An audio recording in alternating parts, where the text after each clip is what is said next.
এসএসসির রেজাল্ট এবার তো বিপর্যয় দেখা গেল, এটা আপনি কিভাবে দেখছেন? ধন্যবাদ। আপনি জানেন যে এসএসসির রেজাল্ট বাংলাদেশের ইতিহাসে সবচেয়ে বড় বিপর্যয়টা হয়েছিল আপনার 1993 সালে।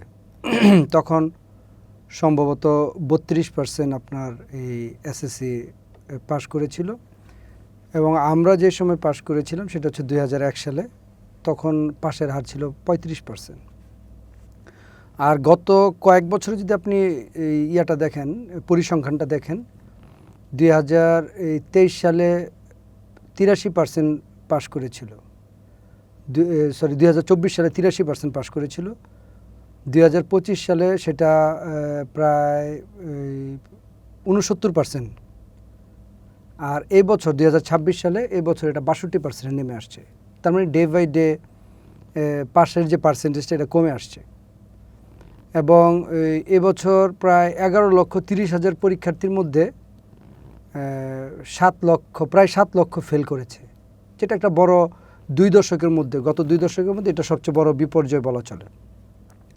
যারা পাশ করেছে তাদেরকে অভিনন্দন, যারা ফেল করেছে তাদেরকে আমার পক্ষ থেকে ডাবল অভিনন্দন, এই জন্য যে হতাশ হওয়া যাবে না। যারা ফেল করেছে তাদেরও কিন্তু এই পাশ করা মানেই কিন্তু জীবনের সফলতার ব্যাপারটা এরকম না, এবং এগুলো কিন্তু অনেক অনেক প্রুফ আছে ওয়ার্ল্ড ওয়াইড যে শিক্ষা ব্যবস্থা। আমি তার আগে বলবো যে বন্ধুরা আমাদের ফেল করেছে তাদের প্রতি আমি সহমর্মিতা প্রকাশ করছি, প্লাস হচ্ছে তাদেরকে একটা বার্তা দিচ্ছি যে তোমার আশেপাশে যে দেখতেছো 100টা স্কুল যদি তুমি দেখো, তার মধ্যে 98টা স্কুলেই কেউ না কেউ ফেল করেছে। অর্থাৎ 2% স্কুল পুরো বাংলাদেশের মধ্যে যারা হচ্ছে পুরা প্রপার ওয়েতে 100% পাস করেছে। তার মানে এটা যদিও একটা হতাশাজনক চিত্র, তার পাশাপাশি এটা বলবো যারা ফেল করেছো তাদের জীবনে সফলতার অনেক সুযোগ, পদক্ষেপ, অনেক বাড়তি ফ্যাসিলিটিস তৈরি করার চিন্তা আছে। অনেক এই বন্ধুরা এই বয়সের তো একটা চরম আবেগের বয়স, তারা আপনার এই ফেল করার থেকে অনেক সময় অনাকাঙ্ক্ষিত ঘটনা ঘটিয়ে ফেলে, যেটা আসলে বাংলাদেশের টুকটাক প্রতি বছরই দেখা যায়। আমরা আশা করি এবছর কেউ এই ধরনের একটা অনাকাঙ্ক্ষিত ঘটনা না হোক, টোটাল বাংলাদেশ একটা নিরাপদ বাংলাদেশ হিসেবে গড়ে উঠুক। তবে সবচেয়ে বড় যে বিষয়টা হচ্ছে এই যে অনাকাঙ্ক্ষিত ঘটনাগুলো ঘটে, এটা হচ্ছে টোটালি বাবা মায়ের একটা বাড়তি উন্মাদনার জন্য। আমরা দেখেছি যেহেতু আমি নিজে লম্বা সময় শিক্ষকতার সাথে জড়িত, সেখানে আমি দেখেছি বর্তমানে বাংলাদেশের বাবা মায়েরা ভালো ফলাফলটাকে শুধু একটা হিসাবে ধরে, তারা এটাকে একটা মূল সেন্ট্রালাইজড একটা পয়েন্ট হিসাবে ধরে, যা কোনোভাবেই আসলে ঠিক না। এবং তারা ছোট ছোট বাচ্চাদেরকে আমরা দেখছি যে এই ছোট বয়স থেকে তাদের ব্যক্তিগত ইচ্ছার বাইরে বাবা মায়ের মধ্যে একটা চরম অসম প্রতিযোগিতা তৈরি হয়েছে। আমি অনেক মায়েদের দেখছি বাচ্চাদের চেয়ে বেশি প্রতিযোগিতা তারা নিজেরা করে, তাদের বড় ভাইদের বাচ্চাদের সাথে, প্রতিবেশীর বাচ্চাদের সাথে, বা ক্লাসের সহকর্মীর বাচ্চাদের সাথে তাদের একটা প্রতিযোগিতা, অলিখিত প্রতিযোগিতা থাকে। বাবা মায়েরা রেজাল্ট ভালো হইলে যেভাবে এটাকে প্রকাশনার জন্য চারদিকে ছড়িয়ে পড়ে, এই প্রবণতাটাই কিন্তু অন্য বাচ্চাদের মন মানসিকতা চরমভাবে ভেঙে দেয়। আপনি জানবেন যে বাংলাদেশে, আমি যদি আমার ব্যাচের কথাই বলি, আমি 2001 সালে এসএসসি পরীক্ষায় পাশ করেছিলাম। সেখানে আমার যে ঢাকার যারা একসাথে আমরা এসএসসি পরীক্ষা দিয়েছিলাম, ঢাকায় যারা, তাদের মধ্যে সর্বোচ্চ ভালো রেজাল্ট আমার ছিল। আমি কিন্তু এখন একটা চাকরিতে এঙ্গেজ হয়ে আছি।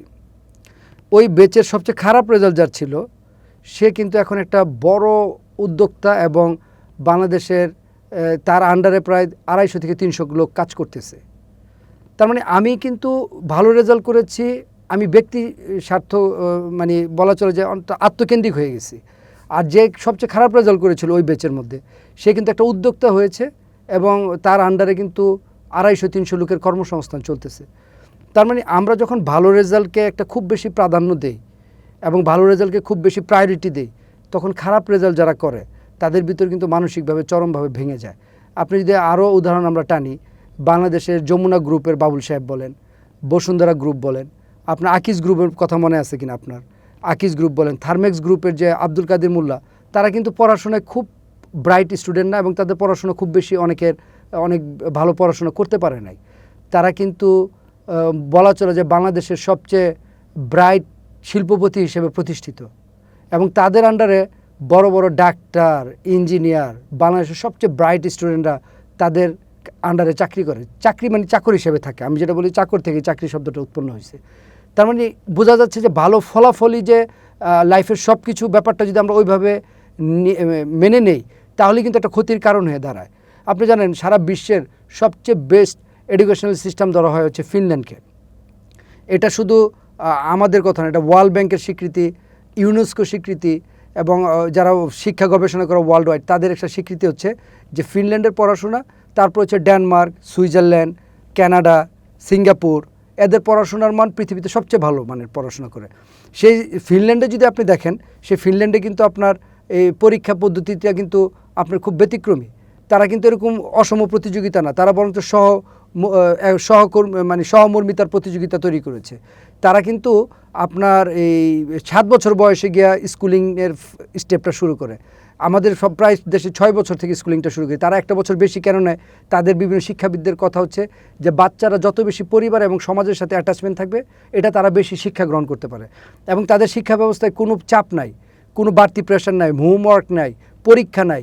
তারা কিন্তু তার ক্রিয়েটিভিটিটাকে ফুটায় তোলে। তার ভিতর কোন জিনিসটা বেশি ইন্টারেস্ট, কেউ আর্টের প্রতি ইন্টারেস্ট, কেউ গানের প্রতি ইন্টারেস্ট, কেউ নাচের প্রতি ইন্টারেস্ট, কেউ অঙ্ক করার প্রতি ইন্টারেস্ট, কেউ বই পড়ার প্রতি ইন্টারেস্ট, যে যেটার প্রতি ইন্টারেস্ট তারা কিন্তু সেটাকে গড়ে তোলে। এবং সেইভাবে কিন্তু সারা বিশ্বের সবচেয়ে সমাদৃত তাদের শিক্ষা ব্যবস্থা থেকে যারা উঠে আসে। অথচ তাদের কিন্তু অসম কোনো প্রতিযোগিতা নাই, তাদের গ্রেডিং সিস্টেম নাই আমাদের মতো। তারা একজনকে সুপার A+ পায়, আরেকজনকে অবমাননাকর কোনো একটা স্টেজে নিয়ে ফেলে না, বরঞ্চ তারা একটা মার্কিং করে দেয়। এবং তাদের আন্ডারে লম্বা সময় একটা শিক্ষকের আন্ডারে তারা থাকে, এবং তাদের আপনি জানেন যে মাধ্যমিক পর্যায়ে তাদের শিক্ষা ব্যবস্থাটা একটা শিক্ষকের আন্ডারে থাকে লম্বা সময়, তারাই গ্রেডিং দিয়ে দেয়, মানে তারা একটা মার্কস করে দেয়। এবং তারা সকল শিক্ষার্থীকে এক একটাভাবে ক্যাটাগরি করে ফেলে যে এই ছেলেটা খুব ভালো গান গায়, এই ছেলেটা খুব ভালো আর্ট করে, এই ছেলেটা খুব ভালো করতে পারে, ডিবেট করতে পারে, এই ছেলেটা খুব ভালো পড়তে পারে। এই যে বিভিন্ন ক্যাটাগরিতে তাদেরকে মূল্যায়ন করে, এবং ওই ক্যাটাগরি ওয়াইজ তারা কিন্তু ডেভেলপ হয়। আপনি জানেন তাদের ট্র্যাডিশনাল সিস্টেম এবং ভোকেশনাল সিস্টেম পড়াশোনা আছে। যারা খুব উচ্চতর ডিগ্রিতে যেতে চায় তাদেরকে ট্র্যাডিশনাল সিস্টেমে পাঠিয়ে দেয় উচ্চতর ডিগ্রির জন্য, আর বাকি 83% থেকে 85% তারা ভোকেশনাল ইয়াতে দিয়ে দেয়। যারা পড়াশোনার প্রতি আগ্রহ কম, অন্য কাজে তাদের আগ্রহ বেশি, তাদেরকে তারা ভোকেশনালে দিয়ে দেয়। এখন সবচেয়ে বড় বিষয় হচ্ছে আপনি দেখবেন যে ওয়ার্ল্ড ওয়াইড যদি আমরা তথ্য ডেটা অ্যানালাইসিস করি, আপনি দেখেন পৃথিবীতে এখন সবচেয়ে বেশি সমাদৃত কারা? Cristiano Ronaldo, Messi. যদি আমরা ফুটবলের তারকার দিকে তাকাই, যদি গায়কের দিকে তাকাই, শাকিরা, তারপর হচ্ছে ওনার নামটা এই মুহূর্তে মনে নাই। অভিনয়ের দিকে যদি তাকাই, টম ক্রুজ, আমাদের সালমান খান ইন্ডিয়ান।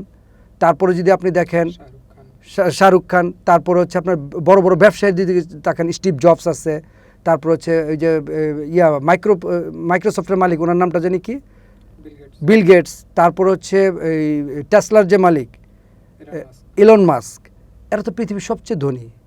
বড় বড় রাজনীতিবিদ দেখেন, আপনার আমেরিকার যে সাবেক প্রধানমন্ত্রী হেনরি ট্রুম্যান, তারপরে হচ্ছে আপনার লোলা ডি সিলভা, বর্তমান যে ব্রাজিলের প্রেসিডেন্ট বা প্রধানমন্ত্রী প্রেসিডেন্ট, তারা কিন্তু সবাই আপনার এই ব্রাইট স্টুডেন্ট না, এবং বরঞ্চ তারা তাদের যে মাধ্যমিক ক্যাটাগরি পর্যন্ত তারা পড়ালেখা শেষ করতে পারে নাই, অথচ কিন্তু তারা সারা বিশ্বে সমাদৃত। তার মানে আমরা যদি মাথায় ঢুকিয়ে দেই আমাদের বাচ্চাদের যে তুমি ভালো গোল্ডেন A+ না পেলে, A+ না পেলে তোমার লাইফ শেষ, তোমার জীবন শেষ, তুমি মূল্যহীন।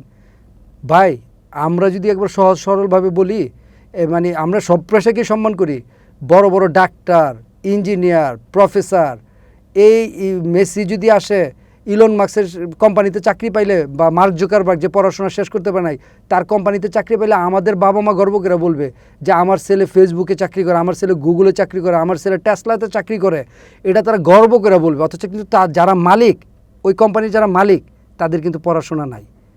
তার মানে ওই যে পড়াশোনা না করা যে মালিকটা সারা পৃথিবীর সবচেয়ে বড় উদ্যোক্তা হইলো, তার আন্ডারে গিয়ে চাকরি করে আমরা গর্ববোধ করছি, তার আন্ডারে চাকর হয়ে আমরা গর্ববোধ করছি, আমার বাবা মা গর্ববোধ করছে।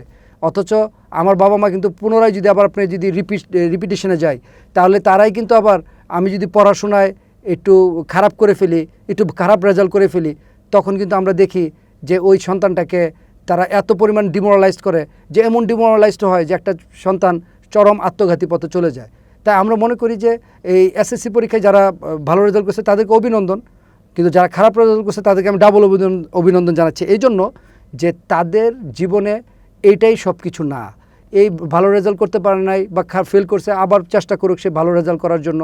যদি সেখানেও কোনো না হয়, তার জীবনে ভালো উদ্যোক্তা হবে। এই যে প্রায় 7 লাখ বাচ্চা ফেল করছে, এর মধ্যে দেখবেন বড় বড় সিঙ্গার আছে, বড় আর্টিস্ট আছে, বড় অভিনেতা হবে, বড় গায়ক হবে, বড় নায়ক হবে, বড় কিছু তারা হয়ে যেতে পারবে।